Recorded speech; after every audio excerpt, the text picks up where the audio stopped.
Hello, friends. Sleep Tight Stories, Sleep Tight Relax, and Sleep Tight Science are now available to play on Storybutton, the device that makes it easy to listen to our shows and more without having to use a phone or tablet. This month, you can save $10 at storybutton.com when you use the code SLEEPTIGHT. Storybutton, the home of imagination.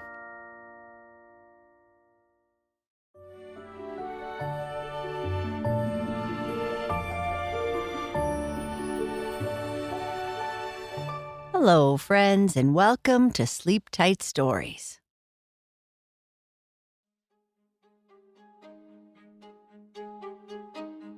Ester is tired, and so is Araya. They are walking through the canyons, and the path is very difficult. Ester is leading, and this is the first time that Araya is the one to say they need to stop. When they do stop, Ester realizes that she is very thirsty and hungry. She eats and drinks and understands that this is her chance to be the leader. Magical Book of Dreams, Part 25. The paths through the canyon were narrow and winding, flanked on either side by these imposing rock walls. The path widened into small clearings in some places, where the muted sun cast grayish light onto the ground. In other areas, the cliffs leaned close together, casting long, cool shadows and creating a sense of enclosure. They had been walking for a long time. It felt like a long time anyway. There were no waypoints, and the canyon seemed endless. The sounds continued to confuse, with Ester looking suddenly behind them at times, thinking someone was walking right at their back. Thankfully, there never was, but it was sometimes startling. It was Araya this time that asked to stop. "We need to stop for a moment, Ester. We need to rest, and you need to drink. I admire the change I see in you, but there is something else you need to learn," Araya whispered. Ester tried to reply, but realized that her throat was dry, her lips thick like the fabric of her coat. Clearing her throat, she asked, "What? What should I be doing?" "You need to learn to pace yourself. Even someone like you needs to rest, to drink, to eat. Here, take this," Araya said, handing her the sack of water and more of the weird food she was carrying. Ester hadn't even finished what she had in her pocket. It was difficult to eat. Images of her mother's cooking started filling her mind. The stew she used to complain about, which helped her realize that she was starving. Her stomach started making noises shortly after. "Okay, let's sit here in this clearing," Ester said as she took the water and food. "Someone like me? Ever since I've come here, they have thought of me as someone I don't recognize," she thought. They sat on a rock and caught their breath. Ester could hear her breathing now. She had been panting and hadn't even noticed. "Thank you. I hadn't realized that I was working so hard," Ester whispered after taking a drink and catching her breath. The sound in the canyons was a constant companion. Their footsteps, the shifting of loose stones under their boots, and even their softest whispers echoed off the walls, returning to them from multiple directions. It created an eerie atmosphere that made it difficult to speak too loudly, for fear of the confusion it might produce. "It's okay. That's what I am here for, to offer you my experience," whispered Araya. Ester took the book from her bag as she attempted to chew the food Araya had given her. To her surprise, she started to enjoy it. Must be the hunger, she thought. The map inside the book, Gimbel's book, was glowing as warmly as ever. It wasn't an exact route, but she could see that they would be coming to a crossing. Afterwards, the route looked to go straight up the side of the steepest part of the canyon until it reached the base of the mountain, the top of which was the starlit summit of Eldoria. It was there that she would learn where her father was. They sat silently. No small talk, no questions about Ester's life in Shirewood, no questions about her father, no questions about the unknown realm. Ester was eager to get started. Her thin legs were beyond pain. Usually Araya set the pace, pushing Ester to move faster and keep going. It's now or never, she thought.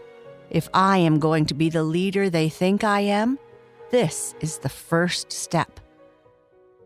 Her father used to tell her that the greatest distances were conquered not all at once, but through the persistence of taking one small, determined step at a time. This is her one small, determined step. "We should be going, Araya," Ester whispered as she shakily stood up, her legs protesting. Araya smiled. "Yes, we should be going. How much farther, Princess?" "The map isn't very accurate, but it shows that we must cross the canyon up ahead around a bend. From there, it's going to be a long walk straight up the mountain."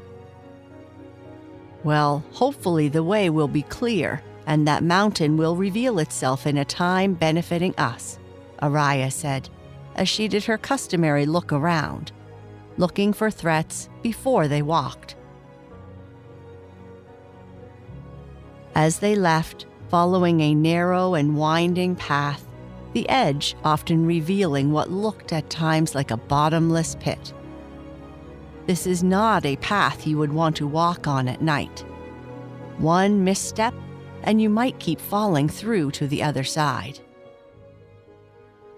Streams and rivulets occasionally crossed their path, the water cutting through the rock and flowing in narrow channels. These waterways were often bordered by what might have been small trees and shrubs, but were now stone reproductions. The sound of water trickling over rocks echoed in the distance, making it hard to hear anything else. "It's just up ahead. Do you see it?"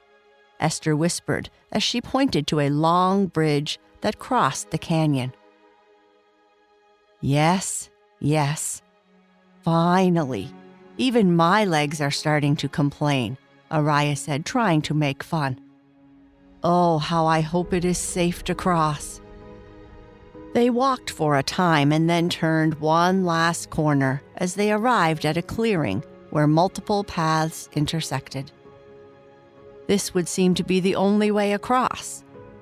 In the clearing, at the entrance to the bridge, the wind picked up and howled a bit. But otherwise, it was quiet. Perhaps too quiet. Amongst the sound of the wind was a low hum and some howls of a different kind, a growl, and many, many angry voices. "Do you hear that, Ester?" Araya said, no longer whispering. "They are back. The chickalors, Scalix, and those other creatures are back." "Where is the sound coming from? Are they behind us or in front?" Ester asked as she scanned in all directions, seeing nothing. "I thought we left them behind. They must have found a way to get ahead of us via another path. They could be waiting for us on the other side, waiting for us to cross this rope bridge." But I can't see them. With the way the sound reverberates around the canyon, they could be anywhere or nowhere, Ester said. They might be just trying to scare us. A sense of panic starting to creep into her voice. I don't believe their goal is to scare us. They have made that clear. Their goal is to stop us, or more correctly, to stop you. And I suspect by any means possible, Araya said, as she continued to scan for signs of where the creatures might be hiding. Ester walked forward to get a better look at the bridge they were supposed to cross. It looked like an ancient structure. It was a narrow, arched bridge constructed from a combination of stone and what appeared to be an old, sturdy type of wood, possibly from the trees that once flourished in the unknown realm. Despite its age, the craftsmanship was remarkable. The stone was expertly cut and fitted, with intricate carvings faded by the years, depicting scenes that were now hard to decipher, but hinted at the bridge's historical significance. The wooden planks forming the walkway were thick and solid, though worn smooth by countless footsteps. The handrails, made of rope of some kind, had partially succumbed to the elements, with some sections missing entirely. This gave the bridge a fragile appearance, suggesting that, while it had stood for ages, its endurance might be nearing its limit. "Does this look safe to you?" Ester asked. The growls in the distance intensified as she got closer to the entrance. "No, none of this looks safe," Araya said. "You can see that parts of the bridge are covered with a fine layer of dust and small pebbles, and likely, no one has crossed here for quite some time." They stood there quietly, not for very long, until Araya spoke. "We can't stay still for long. We need to keep moving so that the chickalors and all the other creatures doing the Queen's bidding don't know exactly where we are." "I know, but, Princess, the way I see it, we have 3 choices. We cross the bridge to be greeted by a score of creatures waiting for us, or we continue going forward on one of these other paths, in the hopes that there will be another way to cross the canyon and hike to the summit." "And the third option?" Ester asked. "We go back. I doubt the creatures are behind us. We go back and find another way. This is the safest option. It's my job to guide you, to protect you from harm. I cannot guarantee your safety unless we go back," Araya said, convinced they would be turning around. Ester took a moment to think. She was frightened. The bridge didn't look safe, and she was sure creatures were waiting for them when they crossed. It made sense to listen to Araya and go back, as disheartening as that felt. Then she remembered the advice that Flix gave her. He had predicted this very moment and advised her to follow her heart.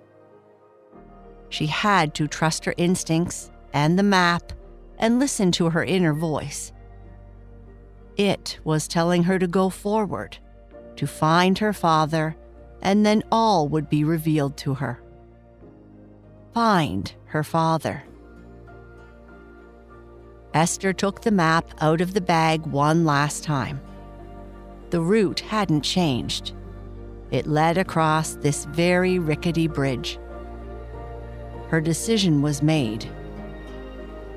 "We crossed the bridge," Ester said, with as firm a voice as she could muster under the circumstances. "But Princess, I cannot guarantee that I can protect you if we cross," Araya said, alarmed. "Araya, trust me as I trust you. We must continue. I must save my father. I know you can help me prevail," Ester said, putting the map back in her bag and walking towards the bridge. Araya wanted to say more, but remembered Gimbel's instructions to allow Ester to grow into the leader they hoped she would be. So she followed. "Let me test the bridge first," Araya said. Araya stepped cautiously onto the bridge. Its aged planks groaned under her weight. With each tentative step, the wood creaked ominously, as if protesting the disturbance after years of stillness. She could feel some planks shift slightly beneath her feet, their stability questionable after enduring the ravages of time and weather. Araya tested each step before fully committing her weight, signaling Ester to follow suit. They could see gaps where planks had once been, now only open air and the daunting drop into the canyon below. They changed places, Ester taking the lead. She held her breath, trying not to look down at the dizzying drop, focusing solely on the path ahead. The bridge swayed gently with their movements, a stark reminder of its precarious state. Small stones and dust trickled down from the walkway, falling away into the void, each tiny sound echoing against the canyon walls. The wind picked up. The growls grew louder as they walked, almost like they were excited. Halfway across, a plank cracked loudly under Araya's foot, causing them both to freeze. They carefully navigated around the weakened spots, hearts pounding, acutely aware that every step was a calculated risk. As they walked around it, a whole section behind them fell away. There was no going back. "I hope you know what you got us into," Araya said.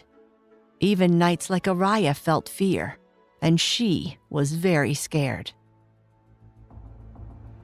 As they were about to reach the other side and their triumph, the clearing came into view.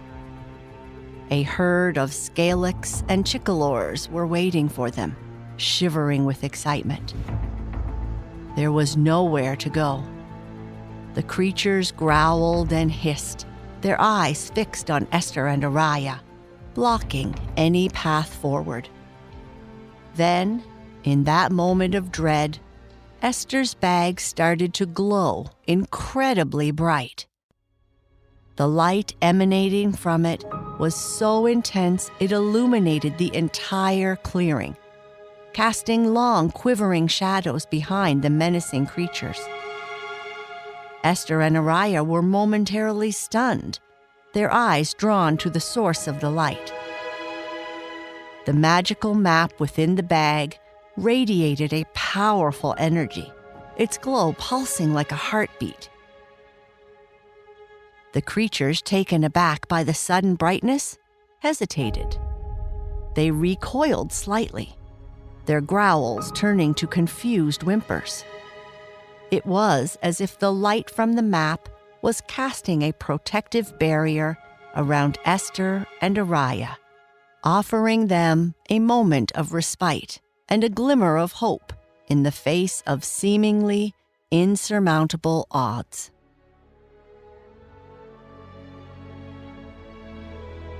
And that is the end of this part. Good night. Sleep tight.